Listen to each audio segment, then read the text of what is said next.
કેમ છો વિદ્યાર્થી મિત્રો? આપ સૌ વિદ્યાર્થી મિત્રોનું ફરી એક વખત આપણી વિદ્યાર્થી લર્નિંગ એપમાં સૌ વિદ્યાર્થી મિત્રોનું સ્વાગત છે. સ્ટુડન્ટ, આપણે ભણી રહ્યા છે ચેપ્ટર નંબર 1 રાસાયણિક પ્રક્રિયા અને સમીકરણ. એની અંદર આપણે જોઈ ગયા, એમાં પહેલી પ્રક્રિયા આપણે જોઈ સંયોગીકરણની પ્રક્રિયા. સંયોજાવું એટલે જોડાવું, એટલે બે પ્રક્રિયાઓ ભેગા થઈને ફક્ત આપણને એકની પજ આપી હતી. બીજી રાસાયણિક પ્રક્રિયા આપણે જોઈ વિઘટન પ્રક્રિયા. વિઘટન પ્રક્રિયાના સ્ટુડન્ટ આપણે કેટલા પ્રકાર જોયા? 3 પ્રકાર જોયા. એમાં પહેલો પ્રકાર હતો ઉષ્મીય વિઘટન. કયું વિઘટન? ઉષ્મીય વિઘટન. આ ઉષ્મીય વિઘટનની અંદર આપણને ખબર છે કે ફેરસ સલ્ફેટને જ્યારે ગરમ કરવામાં આવે છે તો ફેરિક ઓક્સાઇડ બનતું હતું, સલ્ફર ડાયોક્સાઇડ અને સલ્ફર ટ્રાયોક્સાઇડ. આ ત્રણની પછી આપણે ગયા લેક્ચરની અંદર જોઈ ગયા હતા. હવે આપણે એક ઉષ્મીય વિઘટન જોયું, એના 3 પ્રકાર આપણે કીધા વિઘટનના. એમાં બીજો પ્રકાર આવશે વિદ્યુત વિઘટન. બીજો પ્રકાર કયો આવશે? વિદ્યુત વિઘટન. અને ત્યાર પછી ત્રીજો પ્રકાર આવશે પ્રકાશીય વિઘટન, એટલે સૂર્યપ્રકાશની હાજરી. પ્રકાશીય વિઘટન. સ્ટુડન્ટ ધ્યાન રાખજો, ઉષ્મીય વિઘટન એટલે ઉષ્મા આપવાથી, તો વિદ્યુત વિઘટન એટલે વિદ્યુત આપવાથી થશે. સમજ પડે છે? બરાબર. હવે જો વિદ્યુત વિઘટનની પ્રક્રિયા પણ આપણે પાણીનું વિદ્યુત વિભાજન ગયા લેક્ચરની અંદર જોઈ ગયા હતા. પાણીના વિદ્યુત વિભાજનની અંદર થાય છે શું? તો આપણને ખબર છે કે આપણે એક શિક્ષક લીધેલો, જગ લીધેલો. જગની અંદર શું એડ કરેલું? પાણી એડ કરેલું. આ પાણીની અંદર આપણે 2 ગ્રેફાઇટના સળિયા મૂકી દીધા અને આ બંને સળિયાની અંદર બંને સળિયાની સાથે 2 શું જોઈન્ટ કરેલા? ધ્રુવો જોઈન્ટ કરેલા. બંને ધ્રુવોની સાથે ઉપર પાણીની અંદર ઊંધી એક કસનળી એડ કરીશું. અને જ્યારે પાણી એડ કરવું છે ત્યારે એક વસ્તુની ખાસ ધ્યાન આપવાનું છે કે પાણી ગ્રેફાઇટના સળિયા ડુબાડેલા હોવા જોઈએ, એટલે ત્યાં સુધીનું આપણે પાણી એડ કરવાનું છે. અને બીજી એક વાત તમને કીધેલી કે આપણે અંદર શું એડ કરવાનું છે? તો H2SO4 અથવા કોઈ પણ પ્રકારનો તમે એસિડ લઈ શકો.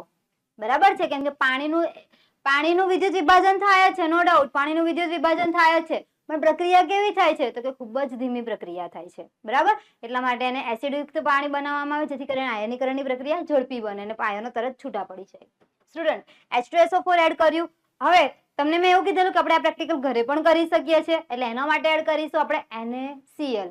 બરાબર? કેમ કે ઘરે તો આ પ્રકારના એસિડ આપણને જોવા મળવાના નથી, એટલે આપણે અંદર એડ કરીશું NaCl, જે ડેલી યુઝ કિચનની અંદર હોય છે તે જ. બરાબર છે? હવે જુઓ, આની જગ્યાએ આપણે બીજું શું એડ કરી શકીએ છીએ? NaCl. આના કારણે પણ પ્રોસેસ જે હતી તે ઝડપી બનશે. રાસાયણિક પ્રક્રિયા છે જે ઝડપી બનશે. આ બંને કાર્ય શેના તરીકે કરે છે? તો કે ઉદ્દીપક તરીકે કાર્ય કરશે. તમને ઉદ્દીપકની વ્યાખ્યા મેં કીધેલી કે રાસાયણિક પ્રક્રિયાને ફટાફટ ઝડપી બનાવે, સરળ બનાવે, તો એ પદાર્થ શેના તરીકે વર્તે? ઉદ્દીપક તરીકે. અહીંયા બંને ઉદ્દીપક તરીકે વર્તશે. જો સ્ટુડન્ટ, અહીંયા સુધીનું આપણે જોયું હતું અને તમને મેં કીધેલું કે એકના ઉપર જોવા મળે છે આપણને હાઇડ્રોજન વાયુ અને બીજી કસનળી પર જોવા મળે છે આપણને ઓક્સિજન વાયુ. 2 વાયુઓ જોવા મળે. એકના ઉપર કયો વાયુ જોવા મળે? હાઇડ્રોજન. અને બીજાના ઉપર જોવા મળે છે ઓક્સિજન વાયુ. હવે હાઇડ્રોજન કઈ રીતે મળે અને ઓક્સિજન કઈ રીતે મળે? તો એ પણ મેં તમને કીધેલું કે કેથોડ હોય અને એનોડ હોય તો એનોડ હંમેશા પ્લસ વીજભાર ધરાવે, જ્યારે કેથોડ હંમેશા કયો વીજભાર ધરાવે? માઇનસ વીજભાર. હવે તમને એવું કીધેલું કે બંને આયનો વચ્ચે કયો ગુણધર્મ લાગુ પડે છે? તો કે આકર્ષણનો ગુણધર્મ લાગુ પડે. પ્લસ છે તે માઇનસ સાથે જોડાય. ઓક્સિજનનો વીજભાર તમને ખબર છે O2 માઇનસ, એટલે ઓક્સિજન છે એ પ્લસ માઇનસ વીજભાર ધરાવે, એટલે પ્લસ કોની સાથે જોડાશે? માઇનસ સાથે. એટલા માટે કેથોડ એનોડ ઉપર તમને ઓક્સિજન જોવા મળે.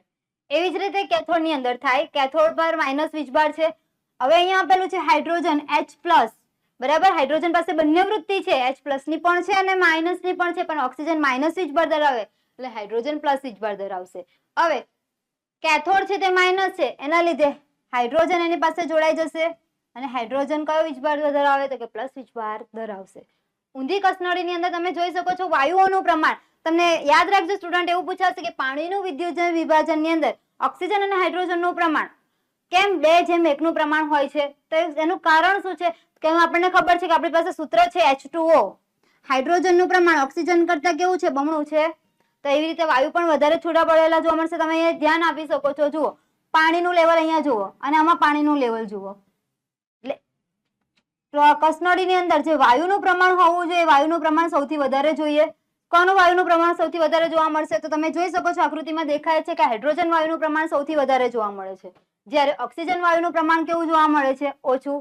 સ્પષ્ટ આપણે જોઈ શકીએ છીએ. બરાબર? એટલે હાઇડ્રોજનનું પ્રમાણ વધારે જોવા મળે, જ્યારે ઓક્સિજનનું પ્રમાણ કેવું જોવા મળે છે? ઓછું. એના કરતા કેવું જોવા મળે હાઇડ્રોજન કરતા? તો કે અડધું જોવા મળશે ઓક્સિજનનું, એટલે એનું પ્રમાણ આવશે 2:1. હાઇડ્રોજનની 2 મોલ હશે ત્યારે ઓક્સિજનના કેટલા મોલ હશે? ફક્ત 1 જ. ખબર પડે છે? બરાબર. આપણે વસ્તુ ગયા લેક્ચરમાં જોઈ ગયા હતા, ફરી એક વખત એટલા માટે રિપીટ કરી કે પૂછવાની શક્યતા સૌથી વધારે છે. ચલો જુઓ. હવે બીજું તો એક વસ્તુ આપણે અહીંયા જોઈ હતી કે ઓક્સિજન સળગતો નથી જ્યારે હાઇડ્રોજન વાયુ શું થાય છે? તો કે સળગે છે. આ પ્રેક્ટિકલ તમારે કરવાનો છે કઈ રીતે? તો માની લો કે અહીંયા તમે લઈ લીધી છે 2 મીણબત્તી. બરાબર છે? શું લીધેલું છે? 2 મીણબત્તી લીધેલી છે. આ બંને મીણબત્તી ઉપર તમારે એક વસ્તુ કરવાની છે. આ બંને મીણબત્તી લીધી, આ બંને મીણબત્તીને તમારે શું કરવાની છે? સળગાવવાની છે. બંને મીણબત્તીને જ્યારે સળગાવો છો ત્યારે જો એ હાઇડ્રોજન વાયુના સંપર્કમાં આવશે, કયા વાયુના સંપર્કમાં આવશે? હાઇડ્રોજન. માની લો કે તમે પ્રેક્ટિકલ કરો છો ને પ્રેક્ટિકલ ની અંદરથી એક બાજુથી હાઇડ્રોજન વાયુ નીકળે છે, તો એની ઉપર તમે ઊંધી મીણબત્તી ફિટ કરી, એડ કરી, તો શું થાય છે? તો કે હાઇડ્રોજન વાયુ ધડાકા સાથે સળગશે. ધડાકા સાથે સળગે છે. બરાબર છે? શું થાય છે? તો કે ધડાકા સાથે સળગે છે અને જ્યારે સળગે ત્યારે પોપ એવો કંઈક અવાજ આવે છે. બરાબર છે? જ્યારે ઓક્સિજન વાયુ છે તે શું કરે છે? પોતે સળગતો નથી. ઓક્સિજન વાયુ પોતે નહીં સળગે. શું કાર્ય કરશે? હા, સળગાવવાની ક્રિયામાં મદદ કરશે. માની લો કે આગ લાગી છે, બરાબર, મીણબત્તી સળગાવી છે, તો મીણબત્તીની જ્યોતને વધારે આટલી જ્યોત હશે તો એને ફેલાવવાનું કાર્ય કરશે, પ્રસરવાનું કાર્ય કરશે. બરાબર છે? એટલે ઓક્સિજન વાયુ પોતે સળગતો નથી. જ્યારે હાઇડ્રોજન વાયુ પોતે સળગી જાય છે અને પછી જે આગ લાગેલી હોય એને ઓલવી નાખશે. ખબર પડે છે? એટલે અહીંયા એવું લખેલું છે કે ઓક્સિજન વાયુ સળગતો નથી જ્યારે હાઇડ્રોજન વાયુ શું કરે છે? સળગે છે. 2 પ્રકારના આવે, તમને ખબર છે કે એક પોતે સળગે, બરાબર, એક પોતે સળગે અથવા તો કે બીજાને સળગાવે. હવે જો આ હાઇડ્રોજન વાયુ છે પોતે શું થાય છે?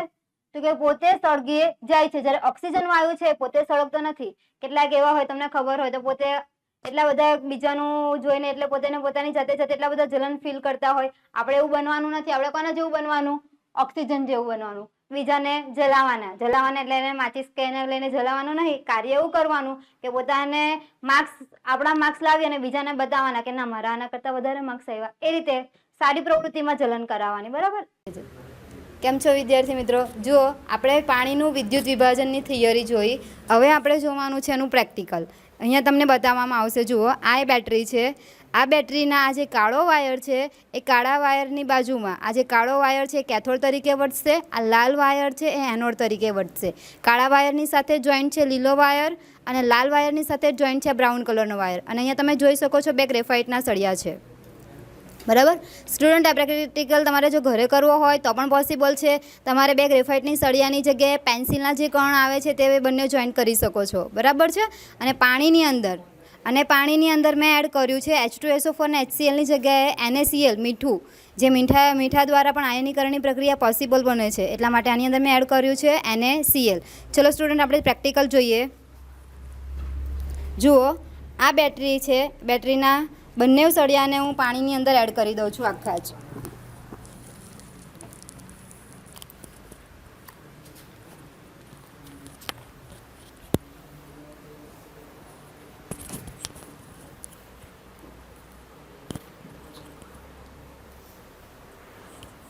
જો પાણીની અંદર આપણે એડ કરી દીધેલા છે બંને ગ્રેફાઇટના સળિયા. હવે આ બંને ગ્રેફાઇટના સળિયાને મેં તમને કીધેલું કે ગ્રીન કલરનો જે છે સળિયો તે એનોડ તરીકે કેથોડ તરીકે કાર્ય કરશે અને બ્રાઉન કલરનો જે વાયર છે તે એનોડ તરીકે કાર્ય કરશે. જુઓ સ્ટુડન્ટ, આની અંદર સરસ મજાના પાણીની અંદરથી બબલ્સ જોવા મળે છે. જોઈ શકો છો તમે. દેખાય છે? એક બાજુથી વધારે આવે છે અને એક બાજુથી ઓછા આવે છે H2O. જેમાંથી પાણીના બબલ્સ વધારે નીકળે છે તે હાઇડ્રોજન પ્રેઝન્ટ બતાવે છે અને ઓછા નીકળે છે તે ઓક્સિજન વાયુ પ્રેઝન્ટ બતાવે છે. આપણે અહીંયા ચકાસણી પણ એક વખત કરીને બતાવીશું તમને.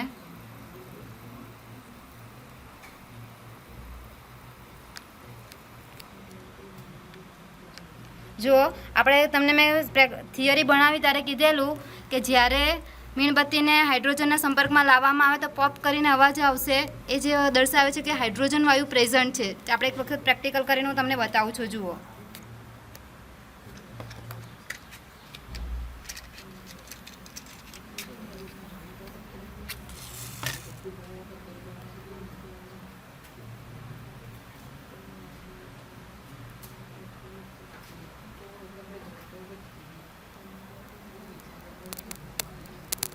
તમારે ધ્યાનથી અવાજ સાંભળવાનો છે.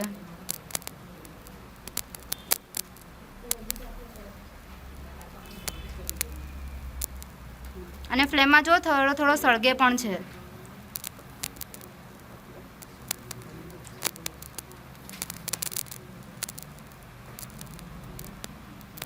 આ પોપ કરીને અવાજ આવશે. હાઇડ્રોજન વાયુ પ્રેઝન્ટ છે, પોપ કરીને અવાજ આવે જે એવું દર્શાવે છે કે હાઇડ્રોજન વાયુ પ્રેઝન્ટ છે. એટલે તમને જે કેથોડ આપેલું છે, કેથોડ ઉપર હાઇડ્રોજન વાયુ પ્રેઝન્ટ જોવા મળશે અને એનોડ આપેલું છે એની પર ઓક્સિજન વાયુ પ્રેઝન્ટ જોવા મળે છે. તમે બબલ્સ જોઈ શકો છો કોના સૌથી વધારે નીકળે છે તે. ચલો સ્ટુડન્ટ, આ થઈ ગયું પાણીનું વિદ્યુત વિભાજન પ્રેક્ટિકલ. તમે ઘરે પણ કરી શકો છો, ઇઝી જ છે. ચલો ત્યાર પછી સિલ્વર ક્લોરાઇડનું કોનું સિલ્વર ક્લોરાઇડનું સૂર્યપ્રકાશની હાજરીમાં વિઘટન. જો સિલ્વર ક્લોરાઇડનું સૂર્યપ્રકાશની હાજરીમાં વિઘટન, આની અંદર શું થાય છે તો તમને જોઈ શકો છો પ્રકાશીય વિઘટન દેખાય. આ કોનો પ્રકાર થયો? પ્રકાશીય વિઘટનનો ત્રીજો પ્રકાર થયો કે ના થયો? પહેલો આપણે ઉષ્મીય વિઘટન જોયું, હમણાં આપણે બીજું વિદ્યુત વિભાજન જોયું અને હવે ત્રીજું આવશે પ્રકાશીય વિઘટન. આ પ્રકાશીય વિઘટનની અંદર થાય છે શું તો તમારે સૌપ્રથમ એક શું લેવાની છે? ચાઇના ડીશ લેવાની. આ ચાઇના ડીશની અંદર તમારે એડ કરવાનો છે સિલ્વર ક્લોરાઇડ. શું એડ કરીશું આપણે? Silver chloride, AgCl. પડે છે ખબર? શું એડ કરવાનું છે? Silver chloride. આ સિલ્વર ક્લોરાઇડ છે તેને તમે એડ કરી દીધો. હવે આ જે સિલ્વર ક્લોરાઇડ છે સફેદ રંગનો પદાર્થ છે. કયા રંગનો પદાર્થ છે? સફેદ રંગનો પદાર્થ છે. આ સિલ્વર ક્લોરાઇડને જ્યારે તમે સૂર્યપ્રકાશની હાજરીમાં મૂકી રાખો છો ત્યારે આ સિલ્વર ક્લોરાઇડમાંથી ક્લોરીન વાયુ મુક્ત થઈ જશે. કયો વાયુ મુક્ત થઈ જશે? ક્લોરીન વાયુ. અને આ જે સફેદ રંગ છે તે યાદ રાખજો, સફેદ રંગ ડાયરેક્ટ ભૂખરા રંગમાં કન્વર્ટ નહીં થાય. સફેદ રંગ છે ભલે અંદર તમને એવું આપી દીધેલું છે કે સફેદમાંથી ભૂખરો રંગ બને છે, ડાયરેક્ટ ભૂખરો રંગ નથી બનતો. સફેદમાંથી પહેલા બનશે ભૂરો રંગ અને આ ભૂરો રંગ છે એ કન્વર્ટ થશે ભૂખરા રંગમાં, જે તમને મળે છે Ag, સિલ્વર.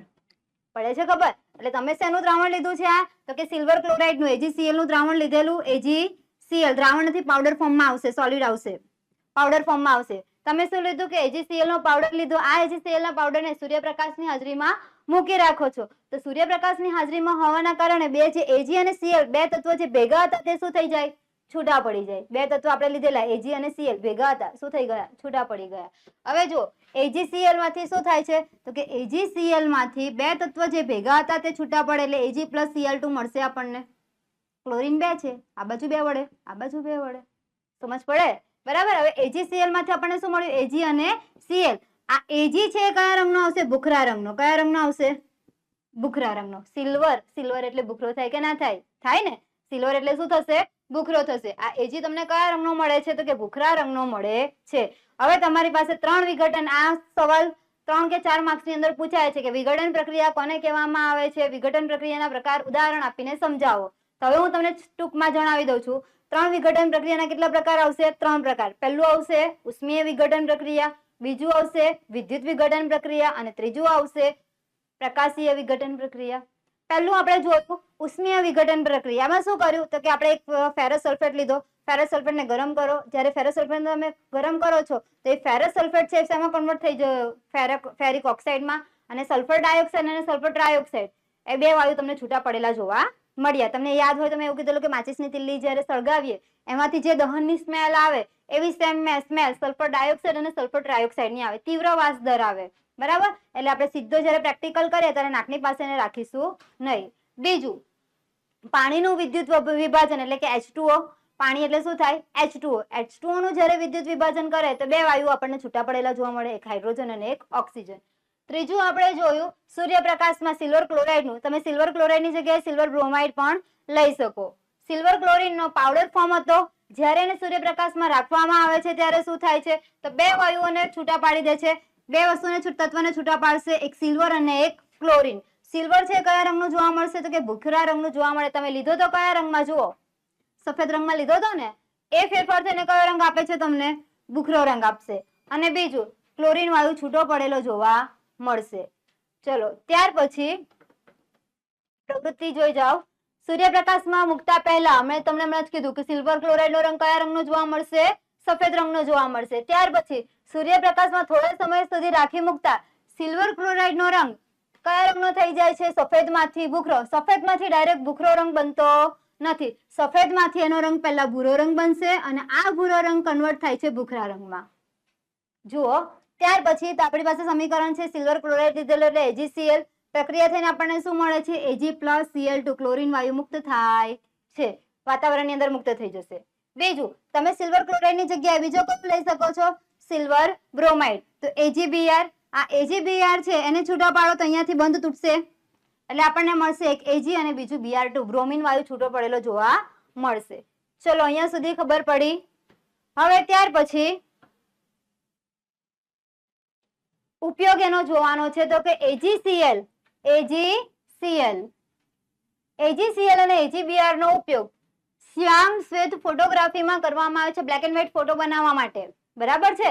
તમને ખબર જ હશે પહેલા વધારે પડતા બ્લેક એન્ડ વ્હાઇટ ફોટો અને ફિલ્મ્સ ને એવું બનતું, તેની અંદર સૌથી વધારે પ્રમાણમાં AgCl અને AgBr નો ઉપયોગ કરવામાં આવે છે. ઈઝી છે ઉપયોગ, 1 માર્ક્સ ની અંદર પૂછાય છે, 1 માર્ક્સ માટે કામનો છે.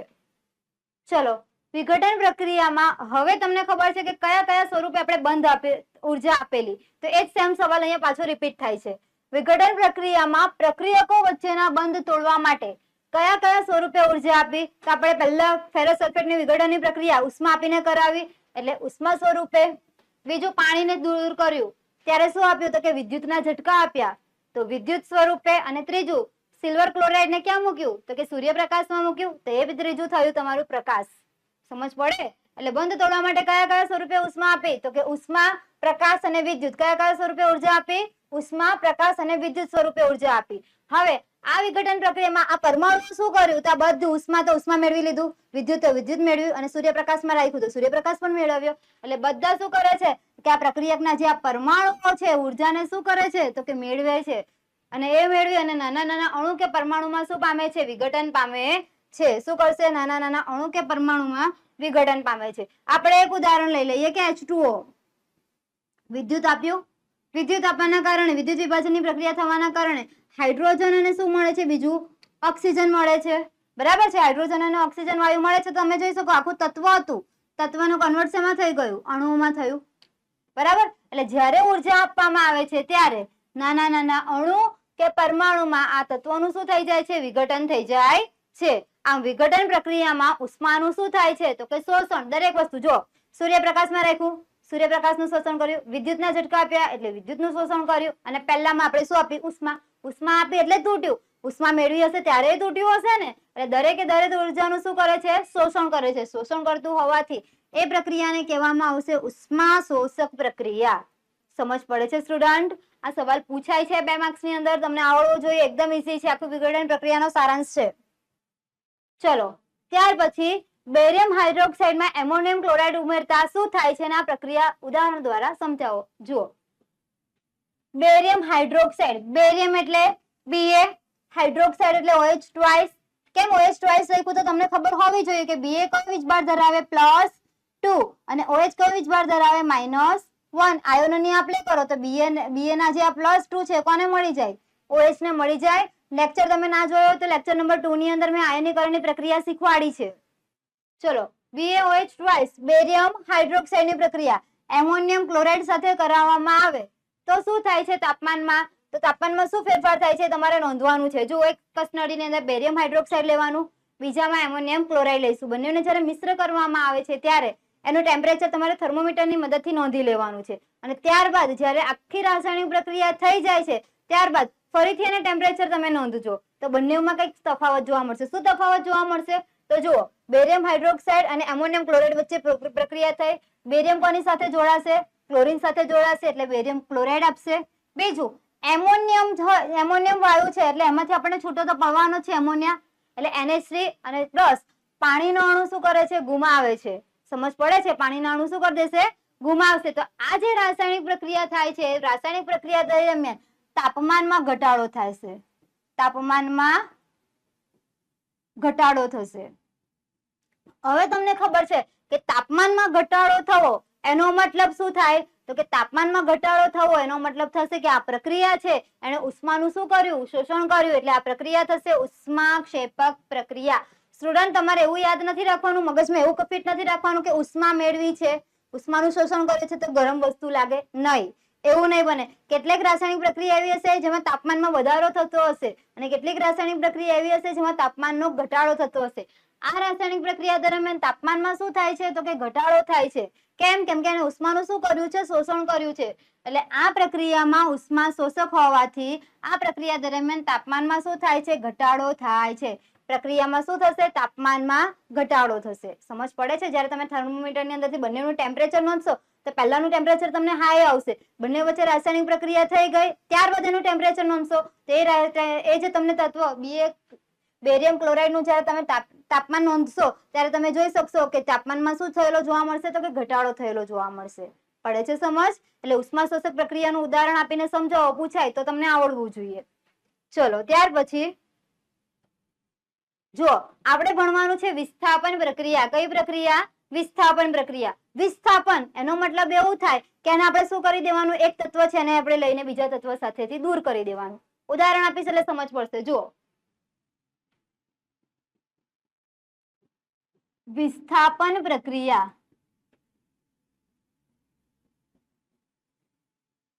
પહેલા આપણે આ જે તત્વ આપેલા છે એને જરાક જોઈ જશું, પછી હું તમને વિસ્થાપન પ્રક્રિયા વિશે માહિતી આપું. આ કોષ્ટક અંદર બુકમાં આપ્યો નથી, ત્રીજા ચેપ્ટરની અંદર આપેલો છે, બરાબર? પણ આપણે આ ચેપ્ટરની અંદર યાદ રાખી લઈશું જેથી કરીને આ ચેપ્ટરમાં પણ કામ લાગે અને બીજા ને ત્રીજા ચેપ્ટરમાં પણ કામ લાગશે. જુઓ જરાક,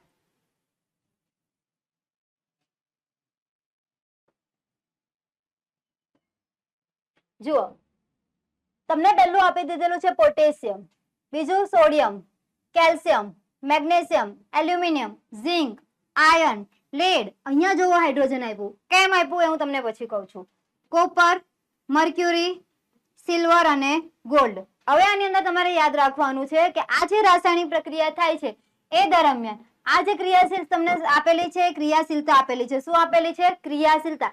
કયા તત્વની ક્રિયાશીલતા સૌથી વધારે હોય અને કયા તત્વની ક્રિયાશીલતા સૌથી ઓછી હોય? કેમ કે વિસ્થાપન પ્રક્રિયામાં આની તમને જરૂર પડશે, બરાબર? આ છે સક્રિયતા શ્રેણી. કઈ શ્રેણી છે? સક્રિયતા શ્રેણી.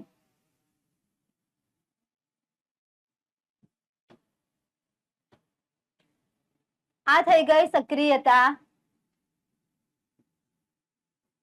શ્રેણી. સક્રિયતા શ્રેણી છે. સૌથી વધુ સક્રિયતા ધરાવતો ધાતુ પહેલા આવશે સોડિયમ, સોરી પોટેશિયમ. કઈ આવશે? પોટેશિયમ. આ પોટેશિયમ અને સોડિયમ આ બંને એવી ધાતુ છે જે ઘન સ્વરૂપે જોવા મળે છે. એ રબર જેવી આવે છે અને તમે ચપ્પા કે છરીની મદદથી કાપી શકો. અને આ જ ધાતુને જો તમે પાણીની અંદર એડ કરશો તો ધડાકા સાથે તરત જ સળગી ઉઠે છે. કદાચ લેબમાં તમે કદાચ જોઈ હશે. જો સોડિયમ પહેલા પોટેશિયમ આવશે, પછી sodium, calcium, magnesium, aluminium, zinc, iron, lead, cobalt, lead, hydrogen, copper, mercury, silver અને ગોલ્ડ. આને યાદ કઈ રીતે રાખશો? તો સ્ટુડન્ટ આને યાદ રાખવાની એક ચાવી છે. આપણે काशीनाथ का माली आलू जरा फीके पकाता है, कौन है आगे आओ. जो स्टूडेंट आ सक्रियता श्रेणी है. अगर तमने एम ज याद ना रहे तो एना माटेनी चावी आपेली है, तमारे मोड़े करी काढवानी है. શું આપેલું છે? તો કે કાશીનાથ કા માલી આલુ જરા ફીકે પકાતા હે. કાશીનાથ નો માલી એવું કહે છે કે આલુ જરા કેવો પકાવે છે? કાચા પાકા પકાવે છે, એટલે ફીકે પકાતા હે. કોણ હે આગે આવો. જી જો કોણ હે આગે આવો અહીંયા સુધીનું રાખ્યું છે, પણ તમારે યાદ રાખવાનું છે કોણ હે આગે આવો. અને એના પછીનો એક એડ હું કરું છું,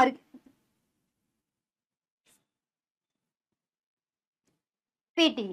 બરાબર છે? તો આને તમારે યાદ રાખવાનું છે પ્લીઝ થી. આગે આવો પ્લીઝ. પેલેડિયમ.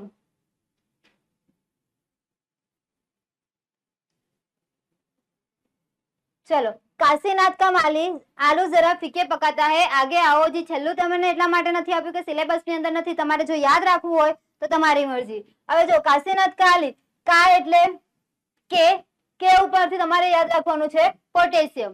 નાથ નો ના એટલે સોડિયમ, કા એટલે કેલ્શિયમ, માલી નો મા એટલે મેગ્નેશિયમ, આલુ નો આ એટલે એલ્યુમિનિયમ, જરા નો જો એટલે ઝિંક, ફ એટલે આયર્ન, પ એટલે પ્લમ્બસ. પ્લમ્બસ નામ યાદ રાખો તો તમારે પ્લમ્બસ યાદ રાખો. તમારે યાદ રાખવાનું છે બને ત્યાં સુધી લેડ.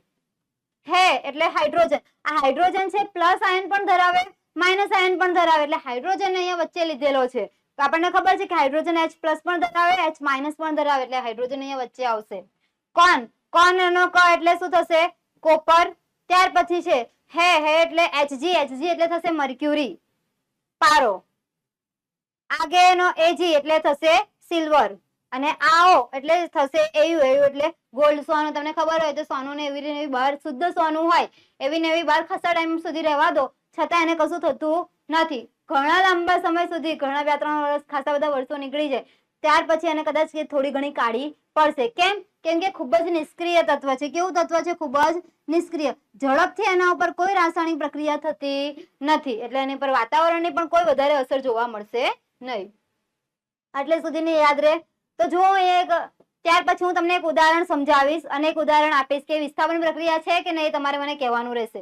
એ પહેલા હું વિસ્થાપન પ્રક્રિયા કોને કહેવાય છે એ સમજાવી દઉં. જુઓ, વિસ્થાપન પ્રક્રિયાનો મતલબ એવો થાય કે વધુ ક્રિયાશીલ ધાતુ છે ઓછા ક્રિયાશીલ તત્વમાંથી શું કરશે? તો કે દ્રાવણમાંથી દૂર કરી દે. એક ઉદાહરણ જો તમને આપું કે બે ધાતુઓ છે. આ એક ધાતુ છે એ જોડાઈ ગઈ છે બી અને સી સાથે. કોની સાથે જોડાઈ ગઈ છે? બી અને સી સાથે. તમે રાસાયણિક પ્રક્રિયા કરાવો છો ત્યારે આ ધાતુની સક્રિયતા કેવી જોવા મળે છે? આપણને વધુ. અને આ ધાતુની સક્રિયતા કેવી જોવા મળે છે? ઓછી. તો વધુ તત્વ ધરાવતું ધાતુ એવું કે છે કે મારે તો કોની સાથે જોડાવું છે? મારી પાસે સક્રિયતા કેવી છે? વધારે છે. એટલે મારી પાસે સક્રિયતા વધારે હોવાના કારણે હું આને દ્રાવણમાંથી શું કરી દઈશ? દૂર કરી દઈશ. એટલે એની સાથે કોણ જોડાઈ જશે? એસી પ્લસ. બી શું કરે છે? તો કઈ સાઈડ ઉપર કાઢી નાખે છે, કેમ કે એની પોટેન્શિયલ કેવી છે? વધારે છે. સક્રિયતા કેવી છે? એની વધારે છે. એટલે કોની સાથે જોડાઈ જશે? સી સાથે. અને બી ને દ્રાવણમાંથી શું કરી કાઢે છે? બહાર ફેંકી દે. એટલે બી શું થઈ ગયો? બહાર. સમજ પડે? ટૂંકમાં એવું કહેવા માંગે છે કે જેની સક્રિયતા સૌથી વધુ તે દ્રાવણની અંદર જોડાઈ જાય, ને જેની સક્રિયતા સૌથી ઓછું એને દ્રાવણમાંથી ક્યાં કાઢી નાખશે? બહાર. આટલી ટૂંકમાં ખબર પડી? બરાબર. જો, વિસ્થાપન પ્રક્રિયા લોખંડની ખીલી અને કોપર સલ્ફેટના દ્રાવણ વચ્ચે થતી પ્રક્રિયા. શું કરવાનું છે? તો એક બીકરની અંદર તમારે લેવાનું છે કોપર સલ્ફેટનું દ્રાવણ. કયું દ્રાવણ લઈશું આપણે? કોપર સલ્ફેટનું દ્રાવણ. હવે આ જે કોપર સલ્ફેટનું દ્રાવણ છે એની અંદર તમારે દોરીની મદદથી ખીલીને શું કરી દેવાની છે? બાંધી દેવાની છે. 2 ખીલી લેવાની છે. બરાબર.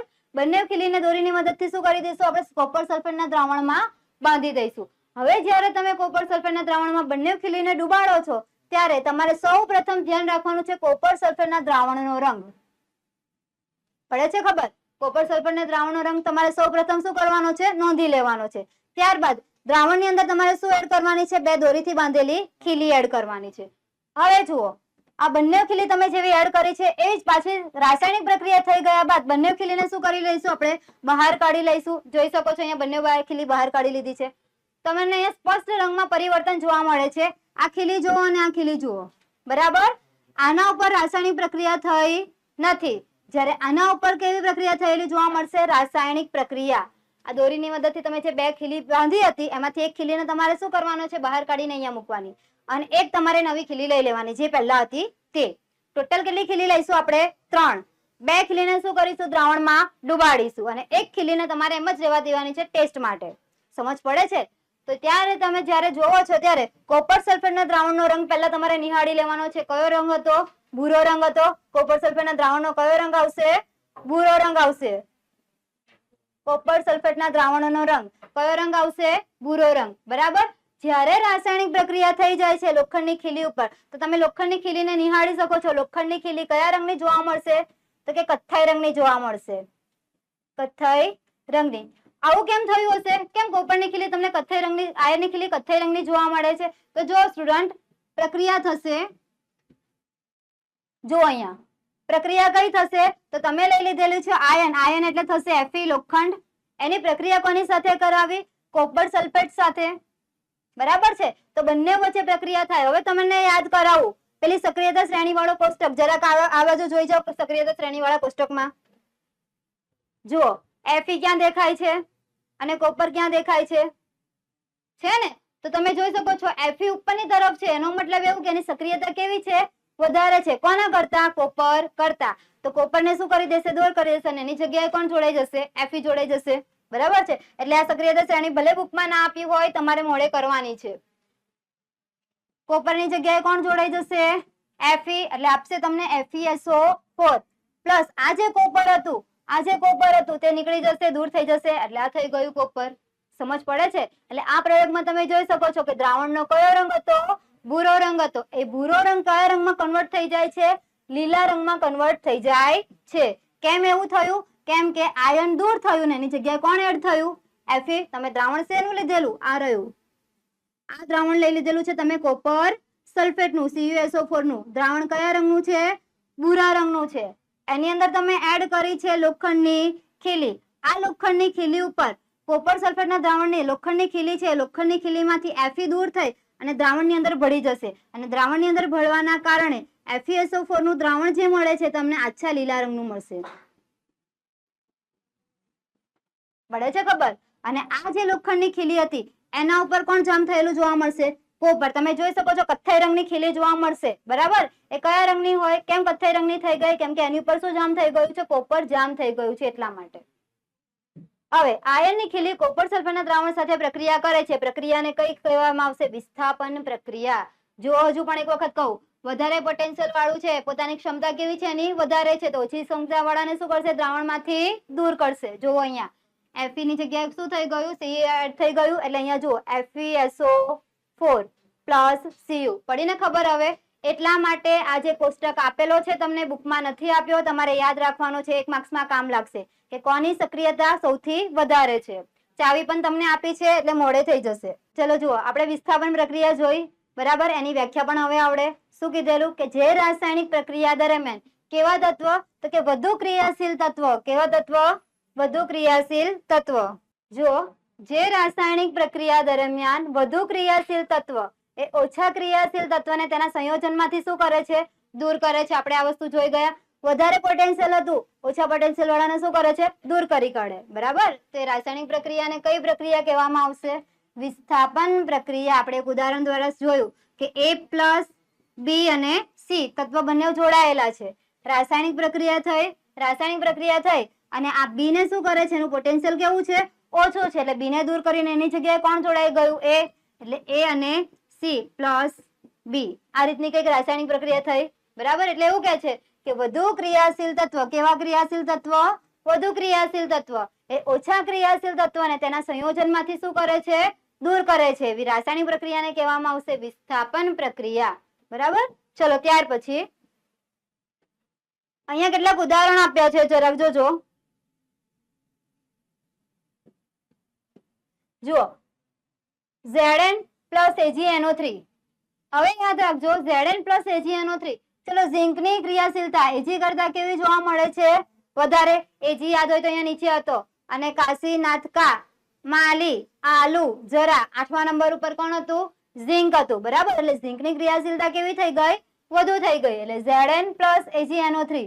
એટલે Ag ને શું કરશે? રાસાયણિક પ્રક્રિયા દરમિયાન Ag ને શું કરી દેશે? દૂર કરી દેશે. એની જગ્યાએ કોણ જોડાઈ જશે? ઝીંક. તો જુઓ, રાસાયણિક પ્રક્રિયા બનાવીએ. Zn પ્રક્રિયા કોની સાથે? આ પ્લસ અને આ માઇનસ. તો આ Zn છે એ પ્લસ તત્વ ધરાવે. કોની સાથે જોડાશે? માઇનસ સાથે જોડાશે. ZnNO3 ટ્વાઇસ પ્લસ બીજું શું આપશે? તો કે Ag. સિલ્વર. કેમ કે સિલ્વરની ક્રિયાશીલતા કેવી જોવા મળે છે? ઓછી જોવા મળે છે. એટલે સિલ્વરને શું કરી દેશે? દૂર કરી દેશે. ચલો, રાસાયણિક સમીકરણ સંતુલિત છે કે નહીં તે ચકાસી લઈએ. ઝીંક એ આ બાજુ પણ ઝીંક એ. સિલ્વરની સંખ્યા કેટલી થાય છે?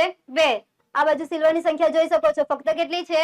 1 જ છે. એટલે સમીકરણને બેલેન્સ કરવા માટે કેટલા લખવા પડશે? 2. બરાબર છે? NO3 કેટલા છે? 2 છે. આ બાજુ પણ નિપજમાં પણ 2. થઈ ગયું સમીકરણ બેલેન્સ. ચલો ત્યાર પછી Fe પ્લસ CuSO4. Fe એટલે આયન, CuSO4 એટલે શું થશે? Copper sulphate. આ પ્લસ તત્વ, આ માઇનસ તત્વ. Fe હંમેશા કયો વીજભાર ધરાવશે? પ્લસ વીજભાર ધરાવશે. એટલે Fe કોની સાથે જોડાશે? SO4 સાથે. FeSO4 plus Cu. તમને હમણાં જ મેં જે સક્રિયતા શ્રેણી હતી એમના બતાવેલું કે Fe છે એના કરતા Cu ની સક્રિયતા કેવી જોવા મળે છે? Cu ની ઓછી જોવા મળે છે. એટલે Cu ને શું કરશે? તો કે દ્રાવણમાંથી દૂર કરી મૂકશે. FeSO4 plus Cu. ચલો ચકાસી લઈએ સમીકરણ બેલેન્સ છે કે નહીં. Fe આ બાજુ 1, નિપજમાં પણ 1, SO4 પણ 1 છે, આ બાજુ પણ 1, કોપર પણ બંને બાજુ 1, અને સંતુલિત કરવાની જરૂર નથી. સમીકરણ કેવું છે? પહેલેથી બેલેન્સ જ છે. ચલો ત્યાર પછીની પ્રક્રિયા, Zn પ્લસ વીજભાર ધરાવે, Cu પણ પ્લસ વીજભાર ધરાવે, અને SO4 કયો વીજભાર ધરાવશે? માઇનસ. પ્લસ કોની સાથે જોડાય? માઇનસ સાથે. એટલે આપશે આપણે ZnSO4. ZnSO4.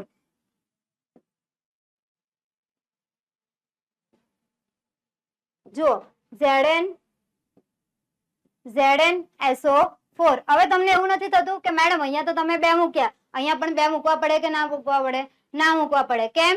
કેમ કે ઝીંક છે +2 વીજભાર ધરાવે, SO4 છે -2 વીજભાર ધરાવે. બંને વચ્ચે કઈ પ્રક્રિયા થશે? તટસ્થીકરણની પ્રક્રિયા થાય. એટલે ફક્ત અહીંયા રહેશે ZnSO4 પ્લસ કોપરને દ્રાવણમાંથી શું કરશે? હટાવી દેશે. કેમ? કેમ કે કોપરની સક્રિયતા તમને ખબર છે કેવી છે? ખૂબ જ ઓછી છે.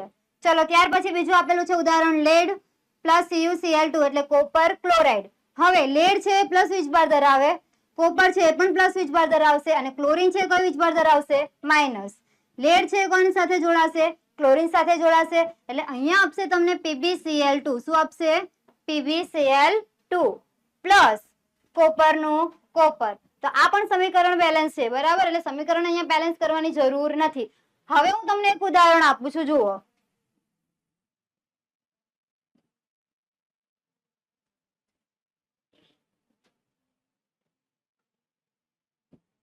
જો એક ઉદાહરણ આપું, આની જગ્યાએ હું આવું લખું કે Cu પ્લસ FeSO4 પ્રક્રિયા પોસિબલ છે? નથી ને. કેમ? કેમ પ્રક્રિયા પોસિબલ નથી? કે તમને ખબર છે કે કોપર કરતા Fe છે એ કેવું તત્વ છે? તો કે વધુ ક્રિયાશીલ તત્વ છે. આ કેવું છે? ઓછું ક્રિયાશીલ તત્વ છે. એટલે વિસ્થાપન પ્રક્રિયા અહીંયા થશે નહીં.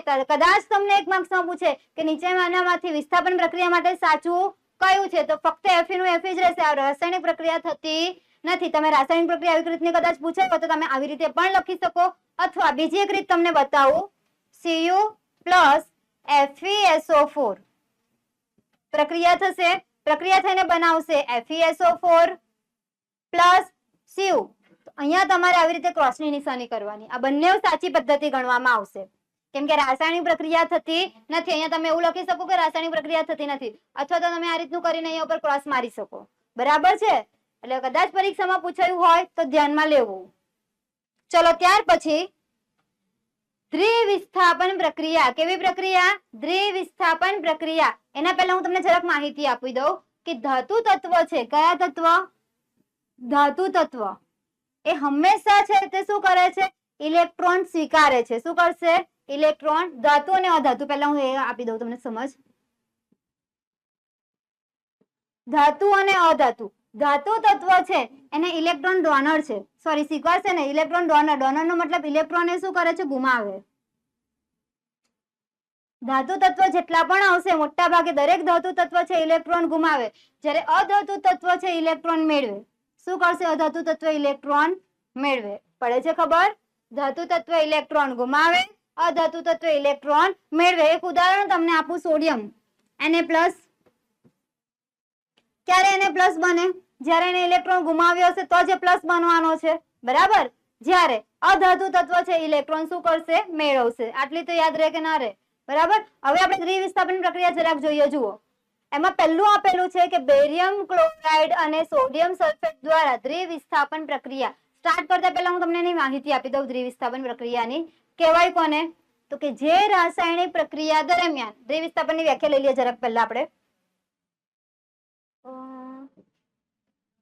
જુઓ, જે રાસાયણિક પ્રક્રિયા દરમિયાન, શું કીધું? કે જે રાસાયણિક પ્રક્રિયા દરમિયાન પ્રક્રિયકો વચ્ચેના આયનોની આપ-લે થતી હોય. શું થતું હોય? પ્રક્રિયકમાં રહેલા, જે પ્રક્રિયાની અંદર રહેલા જે પ્રક્રિયકો છે એ વચ્ચે આયનોની આપ-લે થતી હોય. કઈ રીતે આપ-લે થતી હશે? તો માની લો કે આ પ્લસ વીજભાર ધરાવે, આ માઇનસ વીજભાર ધરાવે. ઉપરની આ નાની આંગળી છે એ પ્લસ ને વચ્ચેની મોટી આંગળી છે એ માઇનસ. પ્લસ કોની સાથે જોડાય? તો નાનો છે મોટા સાથે, ને નાનો છે મોટા સાથે. એટલે પ્લસ વીજભાર ધરાવતું તત્વ માઇનસ વીજભાર સાથે જોડાશે, પ્લસ તત્વ ધરાવતું વીજભાર માઇનસ સાથે જોડાય. સમજ પડે છે? શું થશે? પ્રક્રિયકની અંદર રહેલા બે તત્વો છે. જરાક અહીંયા જોવા હું સમજ આપી દઉં. Na છે પ્લસ, SO4 છે માઇનસ. આ છે પ્લસ, આ છે માઇનસ. આ છે પ્લસ, આ છે માઇનસ. આ છે પ્લસ, આ છે માઇનસ. પ્લસ છે કોની સાથે જોડાશે? માઇનસ સાથે. આ પ્લસ છે એ માઇનસ સાથે. સમજ પડે? એટલે પ્લસ તત્વ માઇનસ સાથે, પ્લસ તત્વ માઇનસ સાથે. NaCl સાથે BaSO4 સાથે. એટલે પ્રક્રિયા આપશે તમને NaCl પ્લસ BaSO4. સમજ પડે છે? બરાબર. જુઓ, NaCl પ્લસ BaSO4 રાસાયણિક પ્રક્રિયા આપી દીધી. હવે આની અંદર અવક્ષેપ મળશે. કઈ રીતે મળે પેલા આગળનું સમજાવું પછી કહીશ. તમારે ટૂંકમાં યાદ રાખવાનું છે. પહેલા તમને ખબર પડવી જોઈએ વ્યાખ્યા. શું થાય છે તો કે જે રાસાયણિક પ્રક્રિયા દરમિયાન શું થશે? જે રાસાયણિક પ્રક્રિયા દરમિયાન પ્રક્રિયકમાં રહેલા પ્રક્રિયકો વચ્ચે આયનોની શું થાય? આપલે થાય. પ્લસ માઇનસ સાથે જોડે. તો આવી જે રાસાયણિક પ્રક્રિયા છે, પ્રક્રિયાને કહેવામાં આવશે દ્વિવિસ્થાપન પ્રક્રિયા. કઈ પ્રક્રિયા કહેવાશે? દ્વિવિસ્થાપન પ્રક્રિયા. જો અહીંયા તમને પ્રવૃત્તિ આપી દીધી છે. જો બેરિયમ ક્લોરાઇડ અને સોડિયમ સલ્ફેટ દ્વારા દ્વિવિસ્થાપનની પ્રક્રિયા સમજાવો. લીધું છે શું? Barium chloride. બેરિયમ એટલે Ba, ક્લોરાઇડ એટલે Cl2. બેરિયમ ક્લોરાઇડની પ્રક્રિયા સોડિયમ સલ્ફેટ. સોડિયમ સલ્ફેટનો મતલબ થાય Na2SO4. સોડિયમ સલ્ફેટ બંને વચ્ચે રાસાયણિક પ્રક્રિયા થઈ. એના બંને વચ્ચે આપણે શું કરાવવાની છે? રાસાયણિક પ્રક્રિયા. તો જુઓ, એકમાં તમારે લેવાનું છે બેરિયમ ક્લોરાઇડનું દ્રાવણ. જોઈ શકો છો અહીંયા બેરિયમ ક્લોરાઇડનું દ્રાવણ લીધેલી કસનળી. એક કસનળીમાં લેવાનું છે તમારે સોડિયમ સલ્ફેટનું દ્રાવણ. આ બંને દ્રાવણ છે તે રંગવિહીન હશે. રંગવિહીન અથવા તો કે સફેદ રંગના હશે. બંને જ્યારે મિશ્ર થાય છે, ભેગા થઈ જાય છે, ત્યારે તમને આની અંદર એક ઘટ્ટ સ્વરૂપ જોવા મળશે. શું જોવા મળશે? એક ઘટ્ટ સ્વરૂપ જોવા મળશે. જે કોનું હોય છે તો કે બેરિયમ સલ્ફેટનું હશે. બેરિયમ સલ્ફેટનું હશે. ખબર પડે છે? શું થાય તો એક કસનળીમાં લીધું, માની લો કે એક કસનળીમાં તમે લીધું છે બેરિયમ ક્લોરાઇડ, બીજી કસનળીમાં લીધેલું છે સોડિયમ સલ્ફેટ. બંનેને તમારે શું કરવાના છે? એડ કરી દીધા. બંનેને જ્યારે એડ કરો છો ત્યારે દહીં હોય કે નહીં? દહીંની અંદર કેવા ફોદા હોય? સેમ એવા ફોદા તમને શેના જોવા મળશે? BaSO4 એટલે અથવા તો કે બેરિયમ સલ્ફેટના જોવા મળે. આ જે બેરિયમ સલ્ફેટ છે તે સફેદ રંગના અવક્ષેપ આપે. કયા રંગના અવક્ષેપ આપે છે? સફેદ રંગના. સમજ પડે છે? બેરિયમ સલ્ફેટ કયા રંગના અવક્ષેપ આપે છે તો કે સફેદ રંગના અવક્ષેપ આપે છે. હવે એક યાદ રાખજો, મેં સ્ટાર્ટિંગમાં તમને એક પ્રવૃત્તિ શીખવાડેલી લેડ આયોડાઇડ વાળી. લેડ આયોડાઇડ વાળી પ્રક્રિયા યાદ હોય તો લેડ નાઇટ્રાઇડ અને પોટેશિયમ આયોડાઇડ વચ્ચે પ્રક્રિયા થાય. Lead nitrate PbNO3 twice plus potassium iodide. આ બંને વચ્ચે જ્યારે રાસાયણિક પ્રક્રિયા થાય લેડ નાઇટ્રાઇડ અને પોટેશિયમ આયોડાઇડ, આ યાદ હોય તો સ્ટાર્ટિંગમાં શીખવાડેલી સંયોગીકરણની પ્રક્રિયામાં બીજી પ્રવૃત્તિ હતી. આ બંને વચ્ચે જ્યારે રાસાયણિક પ્રક્રિયા થાય તો Pb પ્લસ, આ માઇનસ, આ પ્લસ, આ માઇનસ. Pb કોની સાથે જોડાય? આ સાથે. PbI2 plus KNO3. યાદ રાખજો PbI2 પ્લસ શું મળે છે આપણને? KNO3 મળે છે. તો આ જે PbI2 એ પણ શું મળતું હતું? પીળા રંગનું દ્રાવણ મળતું હતું. ખરેખર એ પીળા રંગનું દ્રાવણ નથી. એ શું જોવા મળે તો કે પીળા રંગના અવક્ષેપ જોવા મળે. શું જોવા મળશે? પીળા રંગના અવક્ષેપ. યાદ રાખજો PbI2 પીળા રંગના શું જોવા મળે છે આપણને? અવક્ષેપ જોવા મળે છે. બરાબર છે? એક માર્ક્સમાં કદાચ પૂછાય તો ખબર હોવી જોઈએ કે PbI2 એ દ્રાવણ નથી. PbI2 એ પીળા રંગના અવક્ષેપ પ્રાપ્ત કરે છે. ચલો જુઓ, હવે યાદ રાખજો. શું યાદ રહ્યું તો તમને ખબર છે? અવક્ષેપ યાદ રહ્યું. તો અવક્ષેપ એટલે આવી પ્રક્રિયાને અવક્ષેપન પ્રક્રિયા પણ કહેવામાં આવે. ટૂંકમાં એવું કે જે રાસાયણિક પ્રક્રિયા દરમિયાન અવક્ષેપ ઉત્પન્ન થતા હોય, આપણને શેના અવક્ષેપ મળ્યા તો કે BaSO4 ના અવક્ષેપ મળ્યા. કયા રંગના મળ્યા તો કે સફેદ રંગના મળ્યા. તો જે રાસાયણિક પ્રક્રિયા દરમિયાન જો અવક્ષેપ પણ ઉત્પન્ન થતા હોય તેવી રાસાયણિક પ્રક્રિયાને કહેવામાં આવશે અવક્ષેપન પ્રક્રિયા. એટલે દ્વિવિસ્થાપન પ્રક્રિયાને અવક્ષેપન પ્રક્રિયા પણ કહી શકાય. જુઓ જરાક, સોડિયમ સલ્ફેટ અને બેરિયમ ક્લોરાઇડ નો રંગ આપણને ખબર છે કયો હતો? રંગવિહીન. બંને વચ્ચે રાસાયણિક પ્રક્રિયા થઈ. રાસાયણિક પ્રક્રિયા થઈને આપણને કોના અવક્ષેપ મળ્યા? BaSO4 ના. કેવા રંગના અવક્ષેપ મળે છે? રંગ તમારે યાદ રાખવાનો છે. કેવા રંગના અવક્ષેપ મળે તો કે સફેદ રંગના અવક્ષેપ મળે. ખાલી એક જ અવક્ષેપ એવો છે PbI2 જે કયા રંગના અવક્ષેપ આપે છે? પીળા રંગના અવક્ષેપ આપે છે. આ પ્રવૃત્તિની અંદર આગળની જ્યારે શરૂઆત કરી રાસાયણિક પ્રક્રિયાની ત્યારે આ ચાલી ગયું હતું PbI2 પીળા રંગ. પણ પીળો રંગ કોનો હોય છે? તો કે અવક્ષેપનો હોય છે. 1 માર્ક્સમાં કદાચ પૂછાય તો ત્યાંથી ધ્યાન લેવું. પીળા રંગના અવક્ષેપ મળે. હવે બેરિયમ ક્લોરાઇડ અને સોડિયમ સલ્ફેટ વચ્ચે જે થતી રાસાયણિક પ્રક્રિયા છે એને કઈ પ્રક્રિયા કહેવામાં આવશે? દ્વિવિસ્થાપન પ્રક્રિયા. બે તત્વ, દ્વિ એટલે શું થાય? બે તત્વ. બંને તત્વોનું શું થઈ ગયું? વિસ્થાપન. આજુબાજુ આપલે થઈ કે ના થઈ? થઈ ને. એના કારણે એને કહેવામાં આવશે દ્વિવિસ્થાપન પ્રક્રિયા. બંને તત્વોને આયનોની શું કરશે? આપલે કરશે. પ્લસ કોની સાથે જોડાશે? માઇનસ સાથે જોડાશે. ચલો ત્યાર પછી દ્વિવિસ્થાપન પ્રક્રિયા કોને કહેવામાં આવે છે? હવે તો આવડી જવું જોઈએ કે ના આવડી જવું જોઈએ? કોને કહેવાશે? બોલો ચાલો. જે રાસાયણિક પ્રક્રિયા દરમિયાન શું થાય છે? જે રાસાયણિક પ્રક્રિયા દરમિયાન પ્રક્રિયકની અંદર રહેલા જે આયનો છે, આયનોની શું થઈ? આપલે થઈ. પ્લસ તત્વ માઇનસ સાથે જોડાયું, આ બાજુનું પ્લસ તત્વ માઇનસ તત્વ સાથે જોડાય છે.